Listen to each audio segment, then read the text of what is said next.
Hello everyone.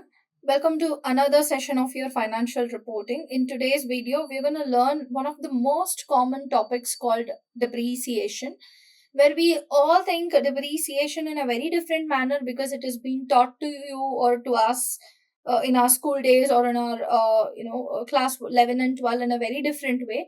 But according to your international financial reporting standards, the depreciation is completely different, or it is going to be charged in a very different way compared to what we have learned till date. So, if I have to typically talk about what do you mean by depreciation, I know you guys will start thinking about depreciation is about wear and tear. So, you'll be start thinking about depreciation is going to be wear and tear. Depreciation is about obsolescence. That means whether the asset is being used for a longer period of time. You say reduction in value of asset, right? Or normal usage of the asset, or passage of time, wear and tear. This is what we typically would have learnt called depreciation is.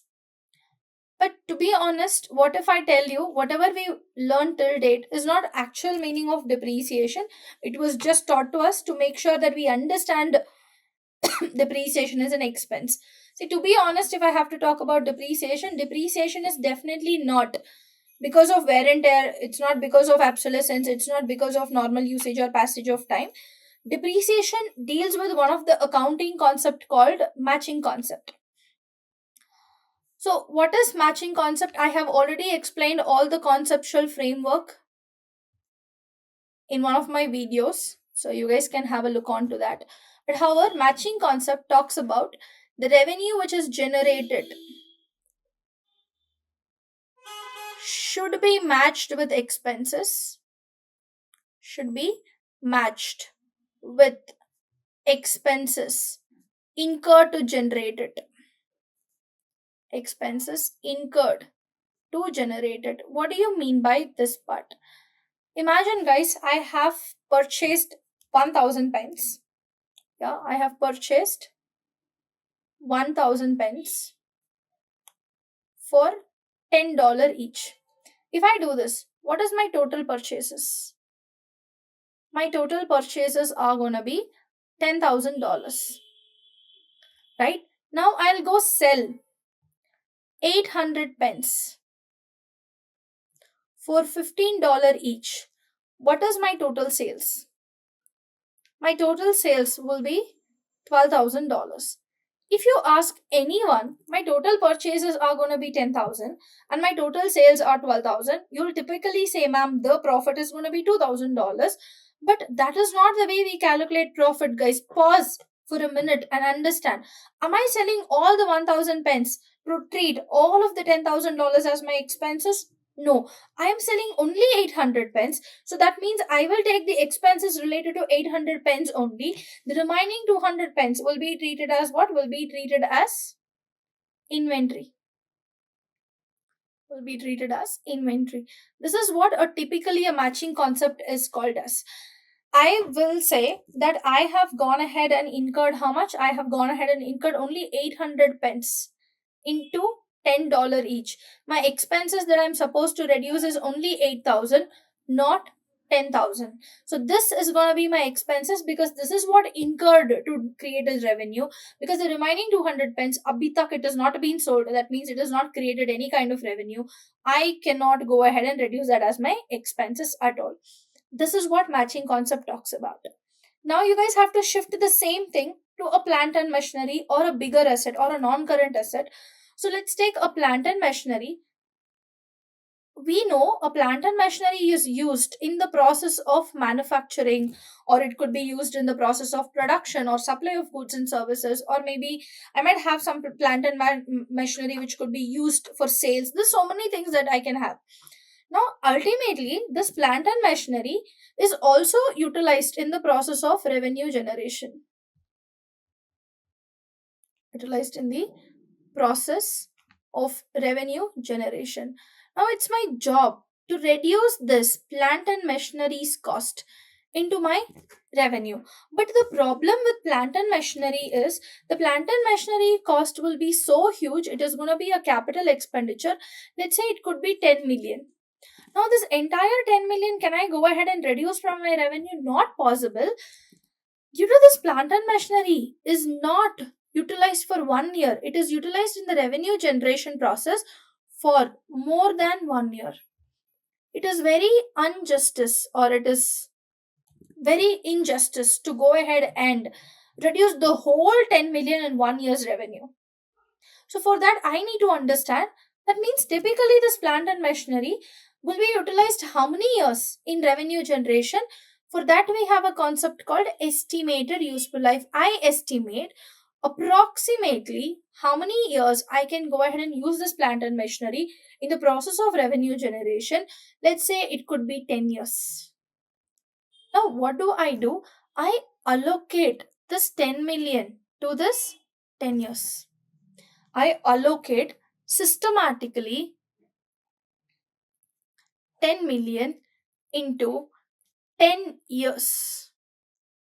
I say I split this 10 million into 10 different years, and I say this plant and machinery utilized for 10 years, I will go ahead and treat 1 million as expenses for every single year.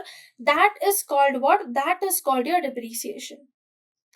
So now I can say my amount which is going to get depreciated into the business is going to be 10 million. So I depreciate 10 million for 10 different years.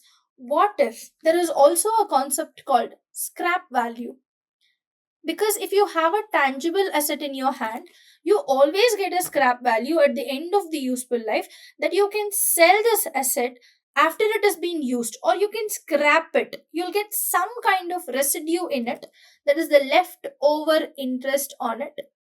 We call it as what? We call that as residual value. If I have a residual value, how do I consider depreciation? Let's assume the same machinery can be residued or scrapped for 1 million at the end of 10 years. Typically, how much is getting utilized in the business, guys? Typically, it is utilized in the businesses 10 million minus 1 million. I consider this as my depreciable amount, the amount which needs to be allocated over 10 years now is not going to be 10 million, it's rather going to be 9 million. So that is called a depreciation. When I want to talk about depreciation, it is a typical systematic allocation. What am I doing? I'm splitting the value of my plant and machinery or my asset into the number of years that I'm going to use, so that I achieve matching concept. And I'm going to allocate only what I'm using in the business, not the whole value. That is the reason we are reducing the residual value or scrap value. So typically, if I have to tell you, how do we consider depreciation? The depreciation will be nothing but a systematic allocation of depreciable amount. Now, when I say the word depreciable amount, we always tend to get confused. What do you mean by depreciable amount? Nothing but the initial amount that I have purchased, the original cost, minus if I have any kind of residual value. That means ultimately, if I'm going to get anything. So that is what utilized in the business in the process of revenue generation. Systematic allocation of depreciable amount of an asset over its useful life. That means, what do I do? Whatever the value that I get, I typically divide this what? I divide this with estimated useful life. And that should be the formula and definition of your depreciation. So, if anybody asks you depreciation is wear and tear, obsolescence, please tell them depreciation is charged because of the conceptual framework. We have matching concept. Every revenue that is generated and whatever expenses utilized in that, incurred in that, should be reduced from the revenue part. इसलिए we charge depreciation also, because plant and machinery is used in the process of revenue generation, or it is used in the process of economic benefits to the organization. Be it plant and machinery, building, furnitures and fixtures, motor vehicles, everything has to be depreciated if it is used in the business. And that is depreciation for you guys in less than 10 minutes. Please follow for more content. Thank you so much. Bye bye.